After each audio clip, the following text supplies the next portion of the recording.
لیلۃ القدر، انا انزلناہ فی لیلۃ القدر وما ادراک ما لیلۃ القدر لیلۃ القدر خیر من الف شہر تنزل الملائکۃ فیہا باذن ربہم من کل امر سلام ہی حتی مطلع الفجر۔ ہم نے قرآن کو لیلۃ القدر میں اتارا، تمہیں کیا خبر کہ لیلۃ القدر کیا ہے؟ لیلۃ القدر 1000 مہینوں سے بہتر ہے، اس میں فرشتے اترتے ہیں اور یہ صبح تک رہتی ہے۔ لفظ قدر عربی میں اس کا ایک مطلب ہے قیمت، سبحان اللہ۔ تو اللہ نے کہا میں تمہیں بتاؤں، آپ سب تاجر بیٹھے ہو، لیلۃ القدر کی قیمت کیا ہے؟ 1000 مہینوں سے بہتر ہے، 1000 مہینوں سے بہتر ہے۔ اب 1 روپے پر 1000 نفع لے سکتے ہیں؟ دنیا میں کوئی ایسا کاروبار ہے؟ جو ہیروئن بیچتے ہیں وہ بھی نہیں لے سکتے۔ اور میرا اللہ کہہ رہا ہے ایک رات 1000 مہینے، یعنی کوئی 82-83 سال۔ یہ تو آ گیا پہلا قدر۔ دوسرا اس کا مطلب ہے تنگ پڑ جانا، تنگ پڑ فقدر علیہ رزقہ۔ تو تنزل الملائکۃ فیہا، تنزل الملائکۃ والروح فیہا، کہ اس رات اتنے فرشتے اترتے ہیں کہ زمین تنگ پڑ جاتی ہے، سبحان اللہ۔ اتنے فرشتے آتے ہیں زمین تنگ پڑ جاتی ہے۔ تیسرا مطلب ہے قدر، مقدار کو، تو اللہ تعالیٰ نے اس کا آخری مطلب بھی بتایا، سلام ہی حتی مطلع الفجر، کہ یہ فجر کی نماز تک، فجر کی اذان تک یہ رہتی ہے۔ 3 مطلب ہیں قدر کے، تینوں اللہ نے قرآن میں کور کیے۔ قیمت کیا ہے؟ 1000 مہینوں سے بہتر۔ تنگی کیا ہے؟ فرشتوں سے زمین بھر جاتی ہے۔ مقدار کیا ہے؟ صبح صادق۔ لیلۃ القدر 27 کی نہیں ہوتی، 21، 23، 25، 27، 29۔ اب یہ 5 راتیں جاگنے چھٹ، آپ لوگ تو ویسے رات کے بادشاہ ہو، جاگ لو۔ تو لیلۃ القدر مسجد میں نہ گزارو، گھر میں گزارو۔ یہ مسجدوں میں اشتہار لگ جاتے ہیں، فلاں کے ساتھ شب قدر گزاریں، فلاں حضرت کے ساتھ شب قدر گزاریں، پھر ادھر کوئی صلاۃ تسبیح پڑھ رہا ہے باجماعت، عورتیں صلاۃ تسبیح کی جماعت کرا رہی ہیں، اور پتہ نہیں اور کتنی عجیب و غریب قسم کی عبادات شروع ہو جاتی۔ یہ نفلی عبادت ہے، میرے نبی گھر میں پڑھتے تھے۔ آپ نے اشراق کے سوا ہر نفل گھر پڑھا، ہر سنت گھر میں پڑھی، تو آپ لیلۃ القدر کو یہ مستورات بھی آپ بھی اکٹھے ہو کے نہیں منانا، الگ الگ مصلی بچھا کر اپنے اللہ سے رونا دھونا کرو، اپنے اللہ کو منانا کرو، میں بھی کروں آپ بھی کریں۔ نوافل کی، جیسے ابھی شب برات گزری تو اشتہار تھے، میں جا رہا تھا ادھر علام آباد میں، ایک جنازہ ہو گیا تھا، تو اشتہار فلاں حضرت کے ساتھ شب برات گزاریں، فلاں مسجد میں شب برات گزاریں، فلاں جگہ شب برات گزاریں۔ بھائی وہ گھر میں منانے کی ہے، مسجد میں نہیں۔ میرے نبی نے نفلوں کو تنہائی میں ادا کیا، فرض کو مجمع میں ادا کیا۔ لیلۃ القدر میں جاگنا نفل ہے، اور پھر جب کٹھے ہو جائیں گے لوگ اور عورتیں تو پھر ساتھ غیبت بھی چلے گی، اور ایک غیبت کا بول ساری رات کو اڑا کے رکھ دے گا۔ مردوں یا عورت کٹھے ہو جائیں غیبت سے تو بچتے نہیں، نہ ہی رک سکتے ہیں۔ سندھ سے ہم بائی روڈ آ رہے تھے، کراچی سے بائی روڈ جماعت تھی، تو وہ راستے میں بڑی غیبت کریں، نوجوان تھے سارے نئے، میں چپ کر کے سنتا رہا۔ جب کوئی 2 دن گزر گئے نا تو ہمارے پاس بڑی وین تھی، میں نے کہا بچوں ایک نصیحت کرتا ہوں کہ غیبت نہ کیا کرو، مذاق کرو، ہنسا کرو، کھیڑا کرو، غیبت نہ کرو۔ تھوڑی سی میں نے اس پہ بات کی تو بڑے متاثر ہوئے، کہا جی ٹھیک ہے انشاءاللہ آئندہ بالکل نہیں کریں۔ کوئی آدھا گھنٹہ گاڑی میں سناٹا رہا، آدھے گھنٹے کے بعد ایک بولے مولانا یہ غیبت نہ کریے تو پھر گلاں کی کریے۔ یہ میرا کلچر ہے، لہذا عورتیں عبادت کے لیے بھی اکٹھی ہوں گی تو غیبت شروع ہوگی، مرد مسجد میں اکٹھے ہوں گے وقت ضائع ہوگا، غیبت شروع ہوگی۔ میرے بھائی بہنوں، ہر نفل کو گھر میں گزار، اپنے گھر کو بابرکت بناؤ، اپنے گھروں میں نفل پڑھو، تلاوت کرو، ذکر کرو۔ صرف اشراق کے نفل میرے نبی مسجد میں پڑھتے تھے 2 رکعت، باقی ہر نفل آپ نے مسجد میں ادا کی۔ تو یہ چند چیزیں رمضان کے متعلق میں نے عرض کی ہیں۔ اب ایک بڑی اہم بات میں آپ کے سامنے عرض کرنا چاہتا ہوں، رمضان کی دولت کس سے ملے گی، رمضان کی برکات کس سے ملیں گی اور کون محروم ہو جائے گا؟ آپ نے فرمایا 4 آدمی ایسے ہیں جن کی رمضان اور شب قدر میں بھی بخشش نہیں ہوتی، بس اس سے ہم اپنے آپ کو بچا لیں۔ کون ہے یا رسول اللہ؟ آپ نے کہا مدمن خمرن، شراب کا عادی، کبھی کوئی پی لے توبہ کر لے، میں اس کی اجازت نہیں دے رہا ہوں، مدمن کا لفظ ہے جو روزانہ شراب پیتا ہے، اس کی رمضان میں بخشش نہیں۔ عاق لوالدیہ، جو ماں باپ کا نافرمان ہے، اس کی بخشش نہیں۔ قاطع الرحم، رشتہ داروں سے لڑنے والا، اس کی بخشش نہیں۔ المشاحن، دل میں بغض رکھنے والا، اس کی بخشش نہیں۔ ہر وہ چیز جو میرے آپ کے لیے نقصان دہ اللہ نے حرام کر دی، ہر وہ چیز جو میرے آپ کے لیے مفید ہے اللہ نے حلال کر دی۔ سود حرام کر دیا۔ ہمارے پاکستان کی معیشت نہیں، پوری دنیا کی معیشت ڈوبی پڑی ہے، سارے ملک قرضوں پہ چل رہے ہیں، سود نے پوری دنیا کو تباہ کر دی۔ تو میرے اللہ تعالیٰ نے، آپ دیکھتے نہیں، میرا اللہ کہتا ہے فَأَذَنُوا بِحَرْبٍ مِّنَ اللَّهِ وَرَسُولِهِ، اگر سود نہیں چھوڑو گے تو میرے اور میرے رسول مل کر تمہارے خلاف جنگ کریں گے۔ تو ہر وہ چیز جو مضر ہے اللہ اس سے بند، چونکہ سود چند ہاتھوں میں دولت کٹھی کر دیتا ہے اور غریبوں کے چولہے ٹھنڈے ہو جاتے ہیں، یہ اللہ کو ناپسند۔ جو بھی بھائی پھنسے ہوئے ہیں نکلنے کی نیت کریں اور کوشش کریں، انشاءاللہ چین کی نیند سوئیں گے، چین سے اٹھیں گے۔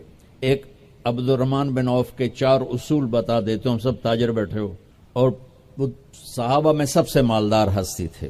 انہوں نے ایک دن فرمایا میں نے زندگی بھر نہ ادھار خریدا نہ ادھار بیچا، اگرچہ یہ آپ کو آج کے ماحول میں بڑی عجیب بات لگے گی چونکہ ہمارے سارے بازار ادھار پہ چلے گئے ہیں۔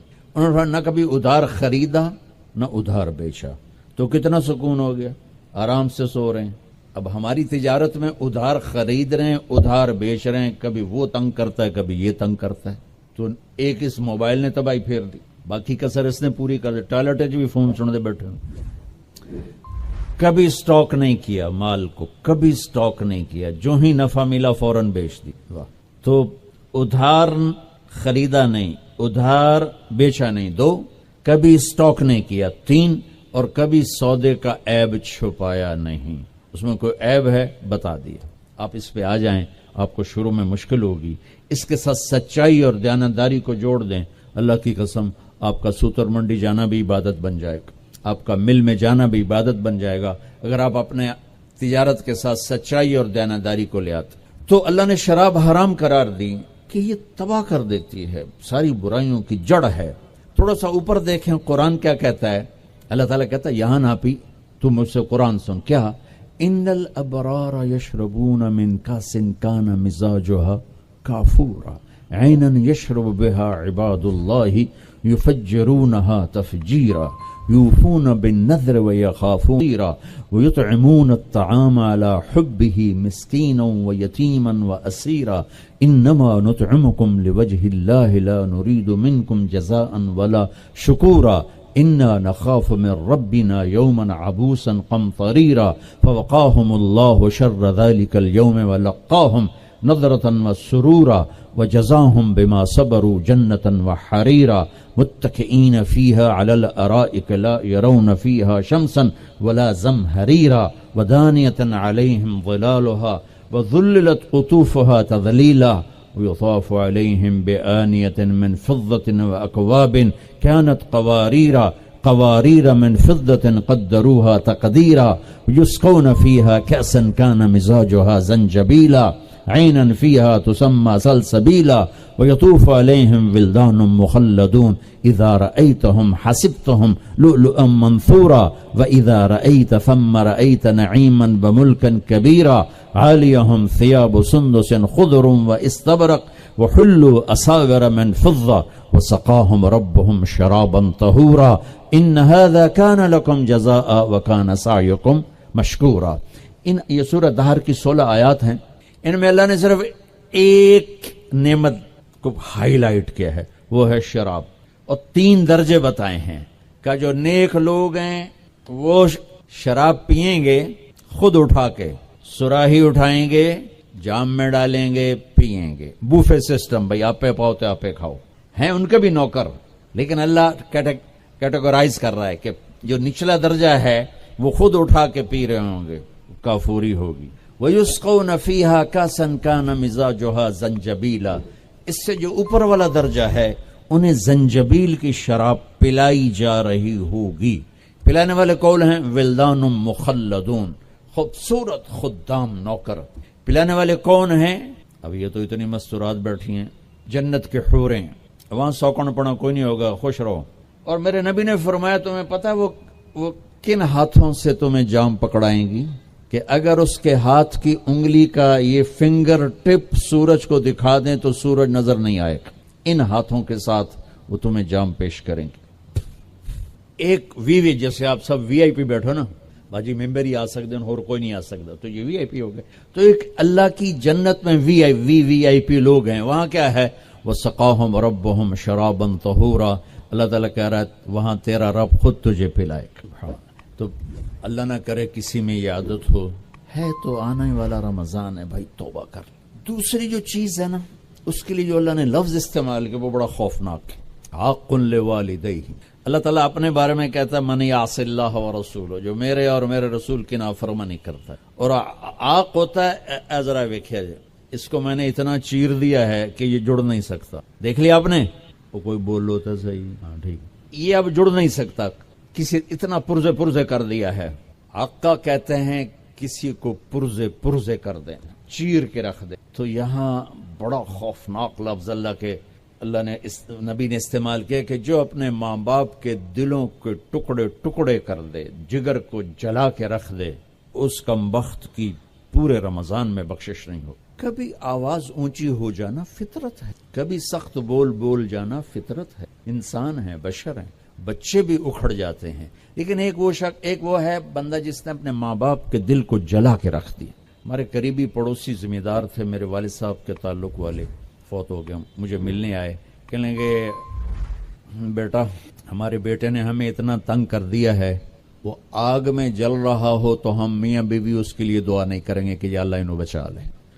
باپ، والد اور والدہ مل کر یہ بات کر رہے ہیں کہ اگر جل رہا ہو ہمارے سامنے آگ میں تو ہم اس کے لیے دعا نہیں کریں گے کہ یا اللہ اس کو بچا لے. دلوں کو ٹکڑے کر دینے والا، ماں باپ کے دل کو، جگر کو چیر دینے والا، وہ ساری رات میرے نبی نے فرمایا جس نے ماں باپ کو دکھ دیا اس پہ اللہ کی لعنت، اس پہ فرشتوں کی لعنت، اس پہ زمین آسمان کی لعنت. نہ ان کی نماز قبول ہے، نہ روزہ قبول ہے، نہ صدقہ قبول ہے. میرے نبی جنت میں گئے تو آپ نے تلاوت سنی. آپ نے کہا یہ کون تلاوت کر رہا ہے؟ کہا جی حارثہ بن نعمان. تو آپ بڑے حیران ہوئے، حارثہ بن نعمان تو زندہ بیٹھا ہے. میں آپ سپیکر کوئی مل جل کے آپ کو 1000-1200 کا مجمع ہے تو آپ کے لیے سپیکر لگا ہوا ہے. حارثہ مدینے میں قرآن پڑھتا ہے، 7 آسمان کو چیر کے آواز جنت میں چلی جاتی. آپ نے کہا وہ کیسے؟ کہا جی ماں کی ایسی خدمت کی ہے کہ جب قرآن پڑھتا ہے اللہ ساری جنت کو سناتا ہے. سبحان.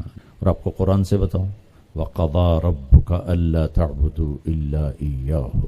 اللہ نے اپنا حق صرف ایک آیت میں بتایا. اب سننا، وَبِالْوَالِدَيْنِ إِحْسَانًا إِمَّا يَبْلُغَنَّ عِندَكَ الْكِبَرَ أَحَدُهُمَا أَوْ كِلَاهُمَا فَلَا تَقُل لَّهُمَا أُفٍّ وَلَا تَنْهَرْهُمَا وَقُل لَّهُمَا قَوْلًا كَرِيمًا واخفض لهما جناح الذل من الرحمة وقل رب ارحمهما كما ربياني صغيرا ربكم أعلم بما في نفوسكم إن تكونوا صالحين فإنه كان للأوابين غفورا. 9 جملے اللہ نے اب ماں باپ کے حق میں اتارے. 9 جملے. اگر آپ کے والدین زندہ ہیں تو اللہ کے واسطے ان کی دعا لے. ایک خاتون نے پیغام بھیجا، جی میرے خاوند انتقال ہو رہا ہے، کلمہ نہیں پڑھا جا رہا. صحابی علقمہ رضی اللہ تعالیٰ آپ تشریف لے گئے. اب کہلوانے والے رسول اللہ اور کہنے والا صحابی. آپ نے کہا بیٹا کہو لا الہ الا اللہ. کہا جی کہا نہیں جاتا، بول رہا ہے کلمہ نہیں پڑھا جا رہا. تو آپ نے فوراً پوچھا والدین میں کون زندہ؟ کہا جی ماں. آپ نے پوچھا ناراض ہے؟ کہا جی ہاں. تو آپ نے پیغام بھیجا آپ آتی ہیں یا میں آ جاؤں؟ انہوں نے کہا نہیں یا رسول اللہ میں ہی آ جاتی. وہ آئیں تو آپ نے کہا آپ اپنے بیٹے سے ناراض ہیں؟ کہا جی میں ناراض ہوں. کیا ناراضگی؟ اب سننا ذرا کیا ناراضگی ہے.